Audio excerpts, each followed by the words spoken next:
this content is for kids. It's not for kids. Isn't that what I said?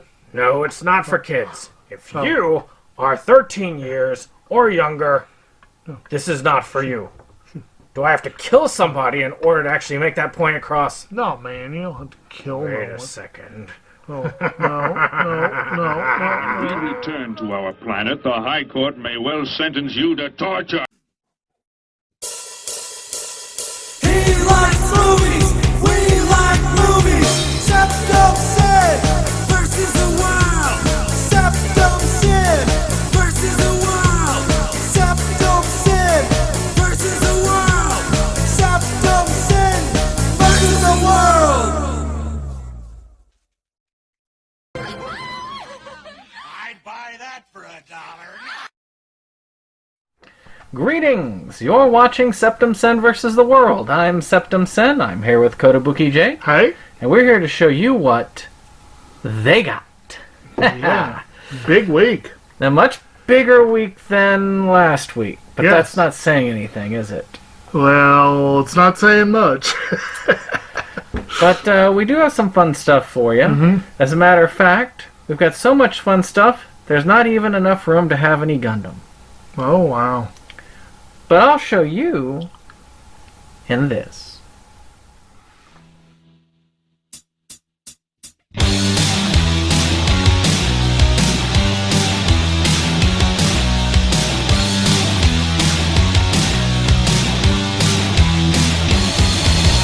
Fireman, why can't you be nice? Godsman, you are worthless. Central legend, faraway legend. I see on podcast. Mega Blaster, Robot Master. Mega Man. Oh, Mega Man. 1 life, 2 lives, 3 lives. I'm done. Mega Man. Oh, Mega Man. 1 life, 2 lives, 3 lives. I'm done. Electric Man, the tower's so tall. You better send your watchers. You can respond when I fall. Coming for your electric beam. Rolling cutter, high in the sky. Mega Man, oh Mega Man. 1 life, 2 lives, 3 lives. I'm done. Mega Man, oh Mega Man. 1 life, 2 lives, 3 lives. I'm done. Rockman, we love you. Dr. Wily, we hate you. Rockman, we love you. Dr. Wily, fuck you too. Rockman, we love you. Dr. Wily, fuck you too. Rockman, we love you. Dr. Wily, fuck you too.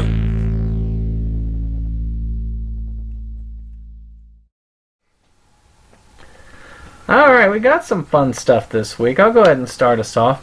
Right Stuff had an excellent sale on a 2-season series called Berserk. So excellent that within an hour, the 2nd season sold out. Wow. Which normally they're selling at like $40-some a piece. Oh. And they wanted to sell for like $23 a piece, which was pretty good deal. Yeah. But they're doing a whole series release for the same price as the 2 together on that sale, at the sale price. So I will hold off until I got money again. But when I do have money again, I plan on getting that one. And who knows, it'll probably go on sale and it'll be even cheaper.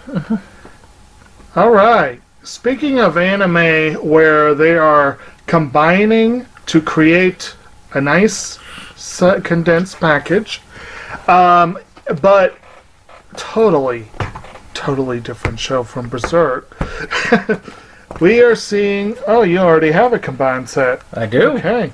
So, we are seeing a Funimation release, Classics release, of the series Spice and Wolf. $45. Actually, He 48 does have bucks. the complete... And this is a pretty nice little set, except that the Yeah, outer box yeah, is it's kind of... damaged. Yeah. This would still look good on the shelf. Unfortunately, I do need to do this because I have season... I think it's season 2. I can't remember. One of the seasons, the DVD Blu-ray of both, one of them is DVD size and one's Blu-ray size. Go figure. That's a lot about trade, if I recall It's correctly. very much about trade. This is a show that stars Holo, the Wise Wolf, and Kraft Lawrence. Basically, Holo is a wolf deity, a wolf spirit, and Kraft is a merchant. And the series takes place in a pretty much a medieval setting, where the primary antagonist of the series actually is the church, which might make this a difficult one to swallow for some people. Basically, Holo, being a deity, is pagan and needs to be stamped out, and Kraft is just making money. And she comes to realize that she is pretty darn good with the merchant mindset as well. Normally, I don't truck with such people. I don't think that living for money or free trade or any of that is wonderful. Some people think it is. And yet, somehow, I was riveted by this series. It's gorgeous. It has absolutely wonderful animation, beautiful music. It's very slow and methodical, but it's my kind of show, you know. And I really liked it. And this will be a good excuse for me to get a complete collection that looks good on the And shelf. that complete collection is probably more along the lines of that thin Right. level. And So- I will say, this one getting the Classics stamp, this is one I will agree with. I mean, the classic stamp Yeah. is the expensive stamp. Yeah. And like I say, $48 was the price tag I saw on it. Mm-hmm. So, you know, So I'll probably be able to eventually get it for about 30 or so. yeah, it's not really a discount, unfortunately, classics are. It's just like, we're just re-releasing it. Right. Speaking of course, Berserk being very similar to it, because Berserk's all about killing, and, you know, killing affects trade, in a sense. But another series that I am happy to see the part 2 come out of, because that means they might release a full season set soon, is A Certain Magical Index 3 Part 2, Wow. which I really want to get the third one. I've seen all the rest of the series. It's essentially in a world, it's similar actually in a way to My Hero Academia. You've seen the series, right? The certain... Yeah. No. Okay, so it's I need to. a similar world where you've got a bunch of people who have superpowers, and the people who don't have superpowers can learn magic. But you've got one guy who's got an ability called Imagine Breaker, which is the ability to basically cancel out abilities. And he ends up hooking up with this nun who has basically an entire library worth of knowledge in her head. And they're hunted by the church and the she's indexed, mages. right? Yeah. Yeah. And it's just a whole bunch of craziness. And of course, Railgun comes from this series. And Railgun is an Esper because her ability is, well, electricity. So she shoots something like, say, a railgun. It's a fun series. It's not the greatest series, but it definitely is a good series. Now, if I'm not mistaken, Railgun is supposed to be a raging tsundere, right? Yes. Yes. So that'll turn off some people. I actually own the movie. I picked it up dirt cheap, and I've been meaning to watch it, but I don't have any of the series because it's so complex and broken up and expensive. Yeah. And one of these days. One that I do own that I got very, very, very cheap, I think I picked up for like $3, that is getting a re-release, no doubt because his name is in the conversation big time right now. He has a hit movie that I really want to go see, and another hit movie that's been gutted by another hit movie that's out right now. Speaking, of course, of Rian Johnson, director of Knives Out and Star Wars The Last Jedi, which a lot of people feel, and I agree, that the new movie did everything they could to basically say, oh, Last Jedi, forget it doesn't exist. So stupid. But anyway, because I enjoyed it. I know I'm going to take some hate mail for that, but I enjoyed Last Jedi, damn it. You know what? You got spunk. Well, I hate spunk. But anyway, I really want to see Knives Out. But anyway, Johnson kind of got I think he got his start. Certainly the film that put him on the map was a weird little high school drama called Brick that featured Joseph Gordon-Levitt before he'd really hit it big. And I've seen it. It's a good movie. It's well done. I honestly have forgotten it, but I own it. I'll be watching it, but it's getting a re-release, and so if you missed it the first time, here you go. I remember it because you showed it to me. So It's part of the movie game, wasn't it? Yes. So, speaking of something that I want to see, though, and one I talked about not long ago in the pickups. Matter of fact, I believe last week's pickups, which is Space Dandy, is getting a classics release. I was looking at it and I was thinking, okay, well, let's see. Did I actually overpay when I paid $30? Oh, no, I didn't overpay. Nope. So, Especially considering that I looked at a copy at Second & Charles used with a beat-up box that they had a $40 sticker price on it. so I've still got this full series. I want to see it. I need to see it. I want to see it. It's just so much to watch. So little time. Well, this one is notable, if I remember correctly. Doesn't it have character design by Shinichiro Watanabe or something along those lines? I know that. I know he was involved with it. I know that the person who did the Life is Short, Walk On Girl is involved in it too. Right. And it's got some big names involved, so Yeah. I do want to see it. It's cool looking series. It sounds fun. You know, space comedy, always fun. Well, theoretically, always fun. Well, it can be anyway. So, I've started on a theme, and damn it, I'm going to continue. We have another re-release this week. Criterion release. Oh. The film Holiday, which I believe was a Kat Hepburn and Cary Grant movie. I believe I'm remembering that correctly. I'm actually not familiar with this film, but it's one I know I need to see because I know it by name. And, well, if it is those two, I got to see it on principle just because they're awesome. But any Criterion release lands on my radar. I do look at them. This one's on my radar. I am looking forward to it.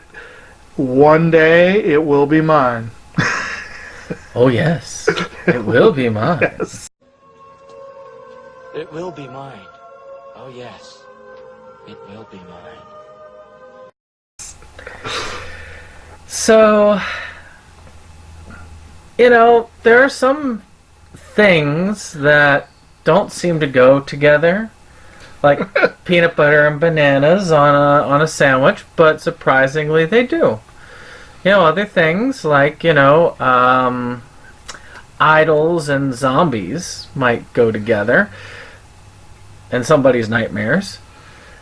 And of course, we're talking J-pop idols. Yes. Just in case you wondered. And so what we're talking about is a series called Zombieland Saga.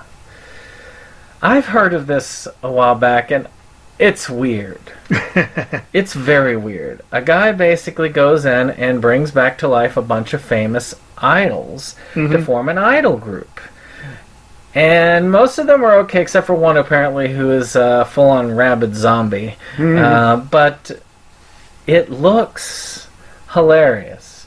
And the concept is hilarious. And I've seen some reviews and heard some of the music from it. And the music sounds pretty damn good. And the series sounds pretty fun. They even nail it fairly well from what people have said. I've seen 3 reviews for it, and that's rare in my circle to see that many reviews come up. Most of the reviews I saw on ANN, I looked at a couple of them, they were pretty much glowing. I mean, it's been a... It's just weird to see that kind of concept get glowing reviews. Right. So I am definitely going to be... I'm marking it on my wish list. It's going to be mine eventually. So I do have one more anime on my list, and this is also a recent release. And just like Zombieland Saga, I have said several times on this channel, I don't stream much. I guess I'm a bad YouTuber. I don't do much streaming. But there are shows that tempt me. Zombieland Saga is one of them. But another one that tempted me is a show called The Girl in Twilight, which is being released by Sentai Filmworks. And no, it's not about Bella. Oh, I was going to say Kristen Stewart, The Girl in Twilight. No. It's apparently a very good film. Series. I have not... It's been a while since I read about it, so I don't remember really the details. It has something to do with being able... okay. Interruptions. Sorry. If I recall correctly, it has something to do with alternate dimensions, and like the girl in question, there's like an alternate dimension version of her that reaches out at Twilight, I think actually that's what it was. It was like you're talking about interesting concepts. It's like she belongs to a club. I think they believe they can reach other dimensions of Twilight. I think that's what it is. And they accidentally reach out to like her alternate version or something. So I don't remember the exact specifics, but that's the basic gist. And it sounds fun. And it's supposed to be a good show. And just like anything else that comes from Sentai that catches my attention, I'm going to try and keep it on my radar. And next year, when they do the sale they're doing right now, I will get it cheap. So I only have one question about it. So they have to use Twilight in order to like do this. Do they need to use the movie or the book? Well, you see, you're kind of screwed either way if you do that. You want to do something else entirely. Maybe the musical. Oh, well. So, this next one is another in a long string of releases for YuYu Hakusho. Trying to release the whole thing in Steelbook and make a lot of money on it because the regular versions are dirt cheap, like my version here, which cost very little. And yet I still don't have it.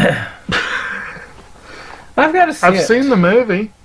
Yeah, so have I. I really do need to see this one of these days. It's considered one of the top-notch shonen series. And again, so much in my backlog. I've got like a million things in the backlog. Right.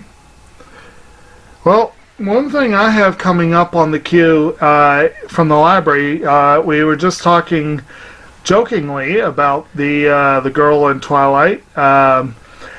If a peculiar phenomenon has happened, and I can't really blame them given the reaction that the Twilight series has from all serious individuals, but both Kristen Stewart and Robert Pattinson have done a weird post-Twilight career move where both of them have tried to go ultra indie.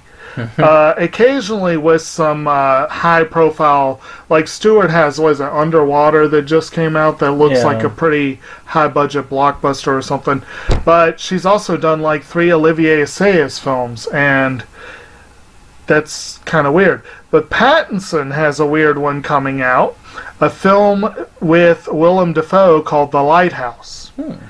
I believe it's filmed in black and white, if I remember correctly, and I believe the entire thing takes place pretty much at a lighthouse on a desolate rock. And I believe it's pretty much the two of them, just a few other people, maybe. And it will be a very interesting measure of Pattinson's acting ability to go toe-to-toe with Willem Dafoe for a whole movie. I mean, Dafoe has had some questionable moves himself over the years, but dude can act. Yeah. So I'm going to be very curious about this one. It has not gotten a lot of awards buzz, which actually surprised me, but I still want to see it, and I do have a copy on hold. As soon as I saw the trailer for it, Yeah. I was like, art house. Yeah. So we've talked about this before many times.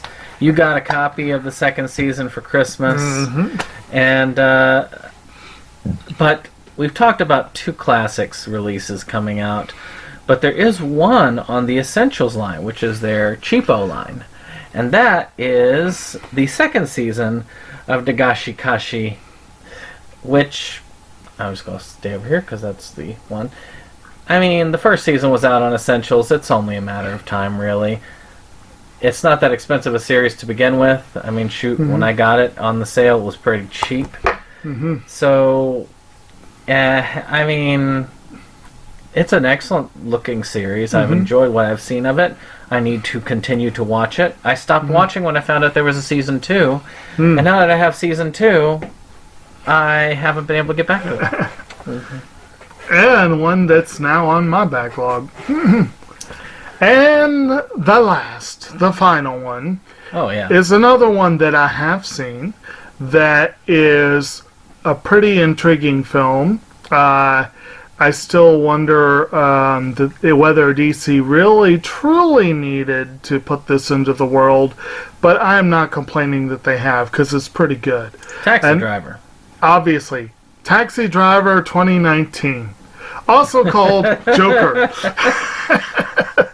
So Joker, I think I did do a mini review on here, so you probably remember it pretty well. But basically, you got a Todd Phillips, that right there is just weird. You get the guy from the Hangover movies doing his best Marty Scorsese impression and doing a pretty decent job. Name-checking Taxi Driver and The King of Comedy, as well as a bunch of other stuff from that era. And Joaquin Phoenix is just pretty awesome as Arthur Fleck, a.k.a. Joker. It's a very different take on the character. Purists will probably want to stay far, far away. But if you want to see a DC character given the respect and affection that some of these characters deserve that they did not get in films like Suicide Squad and Batman v Superman and Green Lantern and a couple of those others. It may be a revisionist take on the character, but it's really well done, and it's and if you want to see a legit 70s action character drama that came out this year, it's probably your best bet. I can't remember the best legit 70s. It may be the best legit attempt at a 70s film since Black Dynamite. One of the things I'm planning on doing is, once I've seen it, and I am getting the Steelbook once it comes out next week. It is on my list there. And I had to pre-order it because that's one I could see selling out. Now, this is one of those, we should get together and do a Joker list. Which Jokers, in our opinions, were the best Joker? And we can go, animated series, Hamill Joker, Nicholson, Heath Ledger, and Phoenix. But do you think that this guy is better than Heath Ledger Joker for you? Because I know he was your favorite for the longest time. I would still say as Joker, there's no doubt that Ledger's was better, but as a character drama overall, it's close. But I think both of them, what I've always said about Ledger's, which I can kind of say about Leto's, but he went off the deep end and not in a good way. But I've always compared this against Nicholson. Nicholson, I feel, decided I can just have fun and play crazy. And he basically played Jack Nicholson having fun and playing crazy. Both Phoenix and Ledger, and I gotta give props where it's due to Leto, all three of them went all in. The problem arose in what came out as a result, you know. I don't know if Phoenix will beat my favorite, but right now it's still Hamill Joker.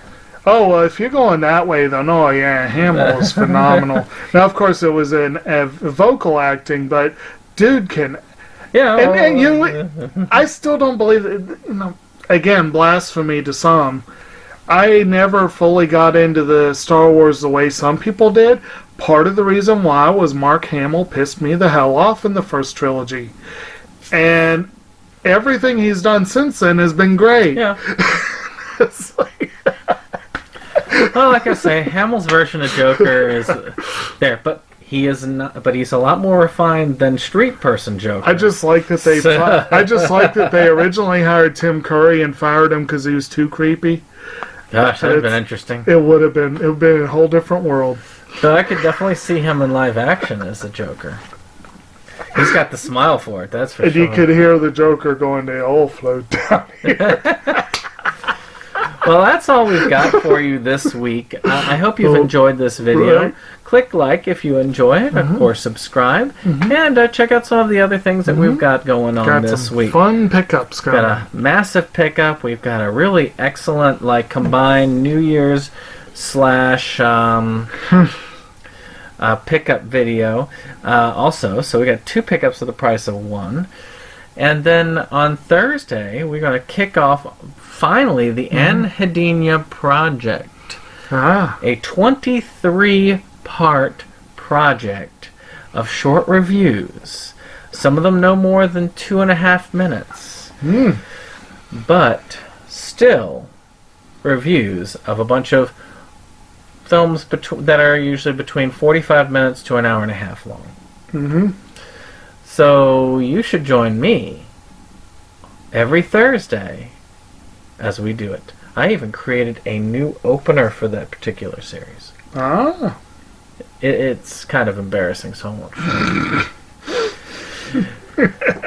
But in any case, we'll see you on the next one.